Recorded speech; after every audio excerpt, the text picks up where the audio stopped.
ചോരത്തുപ്പി മരിച്ച 69 ജീവനുകൾ. കള്ളാക്കുറിച്ചി എന്ന് കേൾക്കുമ്പോൾ ആദ്യം ഓർമ്മ വരുന്നത് അവരിലേക്കാണ്.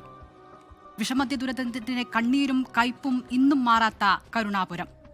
വാറ്റുകാരന്റെ കാശുവാങ്ങി പാതിരാത്രി ചൂട്ടുപിടിച്ച് കാവൽ നിന്ന പോലീസുകാരുടെ ഒത്താശയോടെയാണ് കള്ളാക്കുറിച്ചി വിഷമദ്യ ദുരന്തം ഉണ്ടായതെന്നുകൂടി പറയാതെ വയ്യ.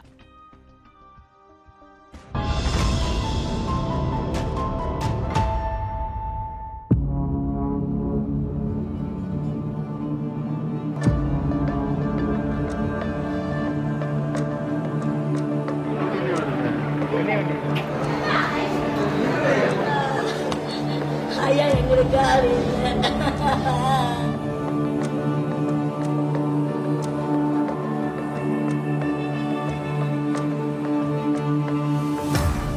2024 ജൂലൈ 19 സമയം ഏതാണ്ട് വെളുപ്പിന് 4 മണിയോട് അടുക്കുന്നു. കള്ളക്കുറിച്ചി മെഡിക്കൽ കോളേജിലേക്ക് ഒരാൾ കടന്നു വന്നു. ഡോക്ടർ, എനിക്ക് കഠിനമായ വയറുവേദനയാണ്. ഇന്നലെ രാത്രി മുതൽ വലിയ തരത്തിലുള്ള അസ്വസ്ഥതകളുണ്ട്. ഞാൻ ഇന്നലെ അല്പം ചാരായം കഴിച്ചിരുന്നു. ഡോക്ടർമാർ പരിശോധന ആരംഭിച്ചു, മരുന്നുകൾ നൽകി. ഏതാണ്ട് 6 മണിക്കൂർ ശേഷം രാവിലെ 10 മണിയോടെ പ്രവീൺ എന്നു പേരുള്ള പെയിന്റിംഗ് തൊഴിലാളിയായ ആ 28-കാരൻ ആശുപത്രി കിടക്കയിൽ വെച്ച് മരിച്ചു. വരാൻ പോകുന്ന വലിയൊരു ദുരന്തത്തിന്റെ തുടക്കമാകുമതെന്ന് അന്നാരും കരുതിയില്ല.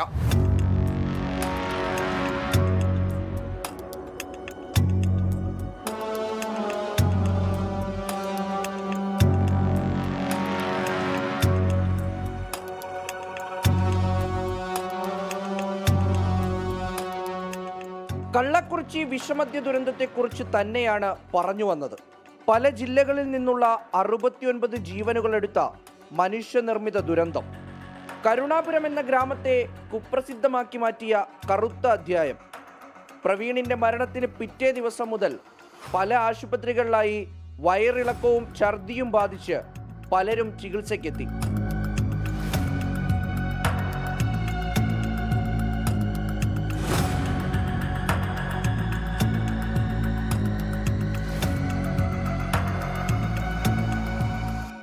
ആശുപത്രിയിലേക്ക് വന്നവരിൽ ഭൂരിഭാഗവും ജീവനറ്റ ശരീരങ്ങളായാണ് മടങ്ങിയത്. പലർക്കും കാഴ്ച നഷ്ടപ്പെട്ടു. മണിക്കൂറുകൾ കഴിയുമ്പോഴേക്കും ഇങ്ങനെ ആളുകൾ മരിക്കുന്നത് വലിയ ആശങ്കയായി മാറി. ഈ മരണങ്ങൾക്കൊക്കെ പിന്നിലെ കാരണം ഒന്നായിരിക്കുമോ?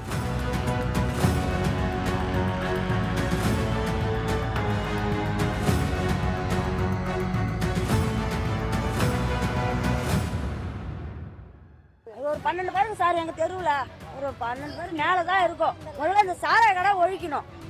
சாராய கடை இந்த கோட்டை கடை எல்லாமே மூணுங்க சார். எங்களோட எல்லாம் பாதிப்பாகி போச்சு. எங்கள் வீட்டுக்காரர் கூட 3 மாதம் அது இறந்து. சாராயம் குடிச்சுதாங்க சார், விச சாராயம் விற்கிறானுங்க சார். இதில் உடஞ்சி வேற போலீஸ்காரங்க எதுவுமே கண்டுக்க மாட்டேங்கிறாங்க.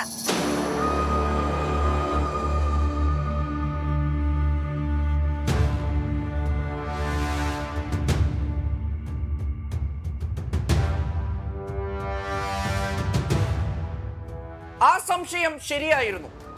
കള്ളക്കുറിച്ചിയിലെ കരുണാപുരത്തു നിന്ന് കുടിച്ച വ്യാജമദ്യം, മെഥനോൾ കലർന്ന ആളെ കൊല്ലുന്ന വിഷമദ്യം. ഈ മരിച്ചവരെയെല്ലാം കണക്ട് ചെയ്യുന്ന പോയിന്റ് ഇതായിരുന്നു. അവിടെ നിന്നാണ് മറ്റൊരാളിലേക്ക് ഫോക്കസ് ഷിഫ്റ്റ് ആകുന്നത്. വാറ്റുകേന്ദ്രത്തിന്റെ ഉടമ ഗോവിന്ദരാജ്. ആരാണ് ഗോവിന്ദരാജ്? ആരൊക്കെയാണ് ഗോവിന്ദരാജിന്റെ സഹായികൾ? ഗോവിന്ദരാജ് വാറ്റുന്ന ചാരായത്തിന്റെ പ്രത്യേകത എന്താണ്?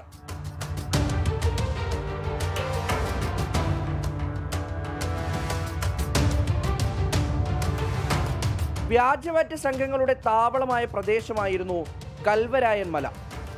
അവിടെ നിന്ന് വാറ്റുവാങ്ങി വെള്ളം ചേർത്ത് വിറ്റാണ് കണ്ണുകുട്ടി എന്നറിയപ്പെട്ടിരുന്ന ഗോവിന്ദരാജ് തൻ്റെ ഈ പരിപാടി തുടങ്ങുന്നത്. പിന്നീട് തനിയെ വാറ്റാൻ തുടങ്ങി. ഇടയ്ക്ക് വെച്ച് ചില പ്രശ്നങ്ങൾ കാരണം വാറ്റ് കരുണാപുരത്തെ സഹോദരൻ്റെ വീട്ടിലേക്ക് മാറ്റി. സഹായിയായി ഭാര്യയും കൂടി. കരുണാപുരം എന്നത് പൊതുവിൽ സാമ്പത്തികമായി പിന്നോക്കം നിൽക്കുന്നവർ മാത്രം താമസിക്കുന്ന ഗ്രാമമായിരുന്നു.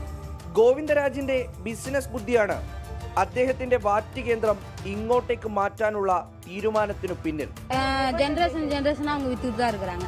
அவங்க ஃபர்ஸ்ட் அவங்க அப்பா வித்தாங்க, இப்போ அவங்க விற்கிறாங்க. இது இன்னைக்கு நேற்று நடக்கல, இது வருஷ கணக்கில் அவங்கவுங்க வாங்கி வித்துக்கிட்டு தான் இருக்கிறாங்க. இவங்க வாங்கி குடிச்சிட்டு தான் இருக்கிறாங்க.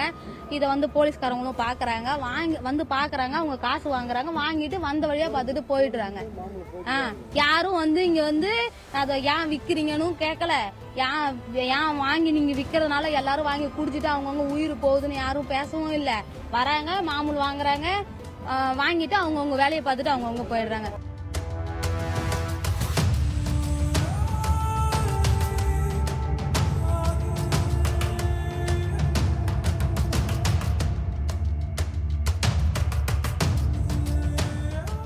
സർക്കാർ മദ്യവിൽപ്പന നടത്തുന്ന ടാസ്മാക്കുകളിൽ ഒരു കുപ്പി ലഭിക്കണമെങ്കിൽ 150-160 രൂപയെങ്കിലും കുറഞ്ഞത് കൊടുക്കണം.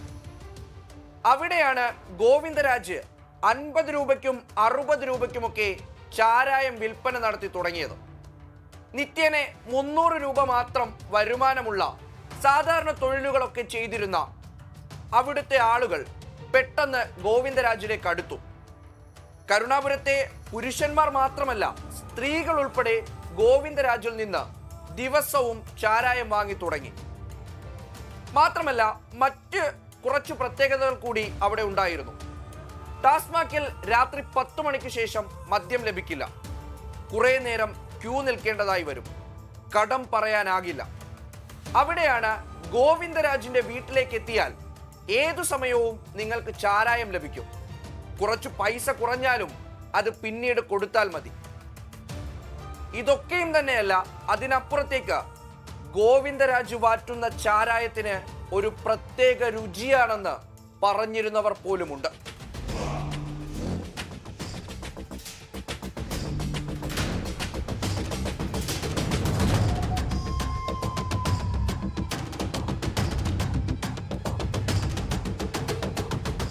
വിഷവസ്തുവായ മീഥൈൽ ഉപയോഗിച്ച് വിളമ്പിയ മദ്യത്തിന്റെ ശരിക്കുള്ള രുചി കള്ളക്കുറിച്ചി ദുരന്തത്തോടെ നാടാകെ അറിഞ്ഞു.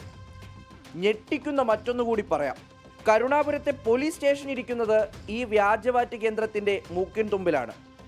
അങ്ങനെ തന്നെ വേണം പറയാൻ. കാരണം അവിടെ ഗോവിന്ദരാജ് പോലീസിനോടല്ല, അവിടുത്തെ പോലീസുകാർ ഗോവിന്ദരാജിനോടായിരുന്നു കടപ്പെട്ടിരുന്നത്.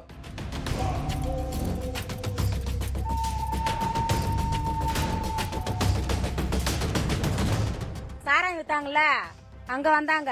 அங்க வந்து இந்த போதைக்கு தான் வந்து காரணம் சொல்லக்கூடாது, இது என்னன்னு தெரிய வைக்கணும், நம்மளே தடான்னு சொல்லக்கூடாதுன்னு கலெக்டர் பேசினாங்க. கலெக்டர் நேரத்தே தூக்கிட்டாங்க இந்த மாதிரி பேசுறதால. ஏன்னா சசிகலா அம்மா வந்தாங்க, வந்து பாத்துட்டு போனாங்க. வந்து அவங்களுக்கு தான் யாரும் சொல்லிட்டு போனாங்க, சாவு இந்த வீட்டுல சொல்லிட்டு போனாங்க.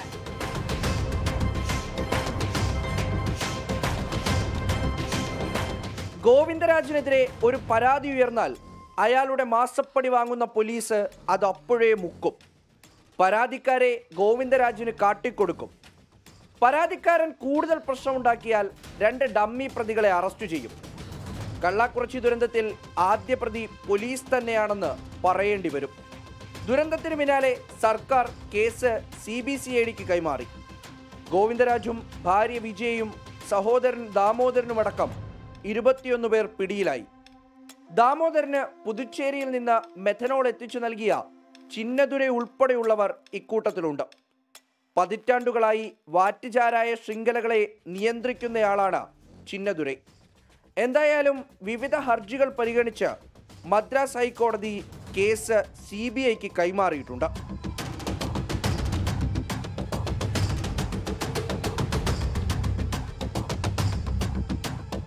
ഒരു വാറ്റുകാരന് പോലീസ് നൽകിയ താങ്ങും തലോടലും കരുതലുമൊക്കെയാണ് ഇത്രയും വലിയ ഒരു ദുരന്തത്തിൽ ചെന്നെത്തിച്ചത്. വിഴിപ്പുറത്തെയും ചെങ്കൽപ്പെട്ടിലെയും നീറുന്ന മാതൃകകൾ മുന്നിലുണ്ടായിട്ടും പോലീസ് പഠിച്ചില്ല. ഗുരുതരമായ അനാസ്ഥ, ക്രൂരമായ. അതിനപ്പുറം ഈ ഒരു ദുരന്തത്തിന്റെ ബാക്കിപത്രമായി കണ്ണു കാണാതെ തളർന്നു കിടക്കുന്ന നിരവധി മനുഷ്യർ ഇപ്പോഴുമുണ്ട്. ഒപ്പം കണ്ണീരുണങ്ങാത്ത 69 കുടുംബങ്ങളും. ലോകത്തെവിടെയായാലും ഏത് സമയത്തും 24 വാർത്തകളും ഓഗ്മെന്റഡ് റിയാലിറ്റി പാക്കേജുകളും എക്സ്പ്ലെയിനറുകളും വിശദമായി കാണാൻ ഞങ്ങളുടെ യൂട്യൂബ് ചാനൽ നിങ്ങൾക്ക് സബ്സ്ക്രൈബ് ചെയ്യാം.